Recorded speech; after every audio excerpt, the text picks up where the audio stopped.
Good morning, how are you children. बच्चों, अभी तक जो चैप्टर पढ़ा हमने वो सिलेबस के अकॉर्डिंग था। अब हमारे सिलेबस में चैप्टर 9 है जिसका नाम है जंगल में इंटरनेट। ये चैप्टर आपने पहले भी पढ़ा होगा और हमने करा भी था। इसके क्वेश्चन आंसर वगैरह सब कंप्लीट कर चुके हैं हम। फिर भी आप पढ़ेंगे इस चैप्टर को। इस पार्ट में जंगल में इंटरनेट साइबर कैफ़े की कल्पना की गई है। जंगल में ये काफ़ी लोकप्रिय हो गया है। जंगल का जो राजा शेर है उसे भी मज़े लेने लगा है, किससे? इंटरनेट से। और पूरा पार्ट बहुत रोचक बन चुका है। अब चंपू बंदर ने शेर से कैसे पीछा छुड़वाया, ये सब हम इस चैप्टर में पढ़ेंगे। जंगल में एक सियार था पिंकू। वह बहुत चतुर और धनी माना जाता था। पिछले 5 साल से उसे कोई अन्य जानवर चुनौती नहीं दे पा रहा था, इसलिए वह बहुत घमंडी हो गया था। उसी जंगल में एक बंदर भी रहता था, नाम था उसका चंपू। क्या नाम था उस बंदर का? चंपू। वह शहर में जाकर इंटरनेट वाला साइबर कैफ़े देख आया था। उसने जंगल में भी एक साइबर कैफ़े खोल दिया। अब वहाँ से इंटरनेट पर बातचीत की जा सकती थी। उसे चैटिंग कहा गया। चंपू बंदर का कैफ़े चल निकला। जंगल के जानवरों के लिए ये एक अनोखी चीज़ थी। टम्पो लोमड़ी, पिंकी गिलहरी, पिंकू खरगोश और लालू भालू उसके कैफ़े में घंटों बैठकर खूब मनोरंजन करते और अपना समय बिताते। चंपू की आमदनी रोजाना बढ़ती जा रही थी। पिंकू सियार को यह बात हजम नहीं हो रही थी, तो वह चंपू बंदर से चिढ़ता था। उसने अपने से आगे किसी का बढ़ना पसंद नहीं था। किसको नहीं था? चंपू बंदर। किसको नहीं था? इसको उसने अपने से आगे बढ़ना उसको पसंद नहीं था। वह चंपू के साइबर के कैफ़े को ठप करने की तरकीब भी सोचता रहता था। अब आपको पता है कि उसने जो चंपू बंदर था उसका जो साइबर कैफ़े था उसको भी ठप करने की सोच रखी थी। और जो सियार था जिसका नाम पिंकू था वह किसी को आगे बढ़ते हुए देखना पसंद भी नहीं करता था। अब क्या करता है वो? पिंकू सियार के दिमाग में एक योजना आई।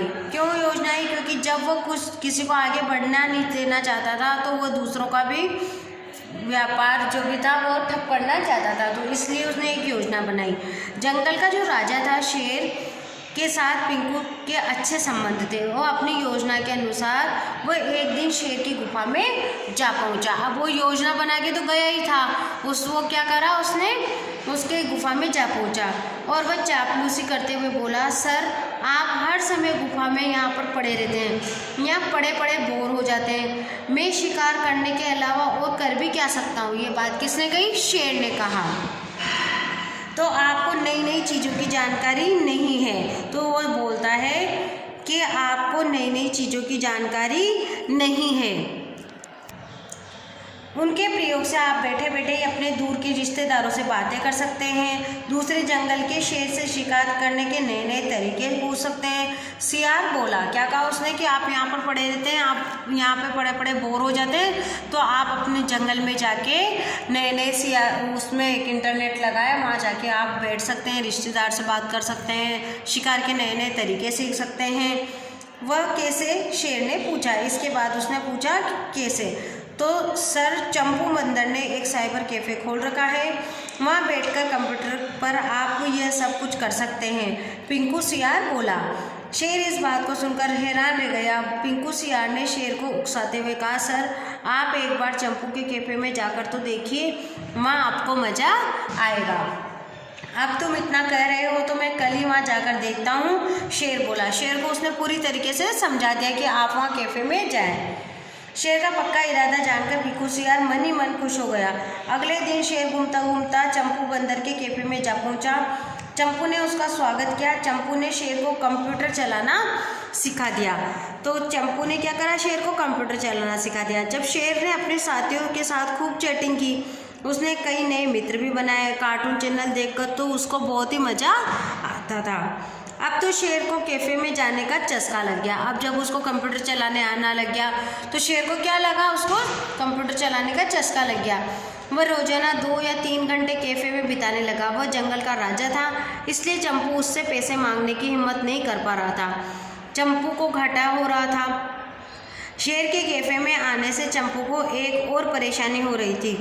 जब तक कैफे में शेर रहता तब तक अन्य छोटे मोटे जानवर कैफे में नहीं आते थे।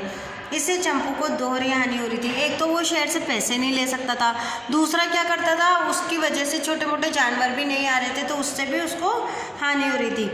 पिक्कू सियार मन ही मन खुश हो रहा था क्योंकि वह तो यही चाहता था। चंपू ने अपनी समस्या टप्पो लोमड़ी को बताई। वे दोनों मिलकर रानी हथनी के पास पहुँचे। हथनी रानी ने एक सलाह दी। उसने कैफे के बाहर एक बोर्ड बनवाया और लगाने के लिए कहा। अब दोनों मिलकर कहाँ पर गए, वो लोमड़ी के पास गए। उसने सारी समस्या किसको बताई कि इस तरीके से मेरे साथ हो रहा है, तो वो लोमड़ी के पास गए। अब लोमड़ी ने क्या बताया उनको आगे देखें हम। ये पढ़कर शेर चिंता में पड़ गया, किसे साथ लेकर जाएं। रास्ते में उसे पिक्कू सियार मिल गया।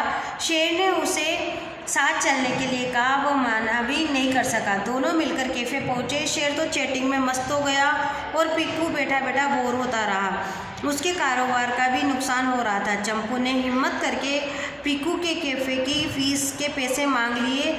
उसे पैसे देने पड़े। अब तो रोजाना यही सिलसिला चल पड़ा। शेर पिक्कू को साथ लेकर कैफे में आ धमकता। पिक्कू को रोज अपने पास से पैसे देने पड़ रहे थे, साथ ही उसका काम धंधा भी चौपट हो रहा था। अब वह बुरी तरह फंस चुका था। वह शेर से दुश्मनी भी मोल नहीं ले सकता था। उधर चंपू को कमाई बढ़ती जा रही थी। उसने रानी हथनी को उपाय बताने के लिए धन्यवाद दिया।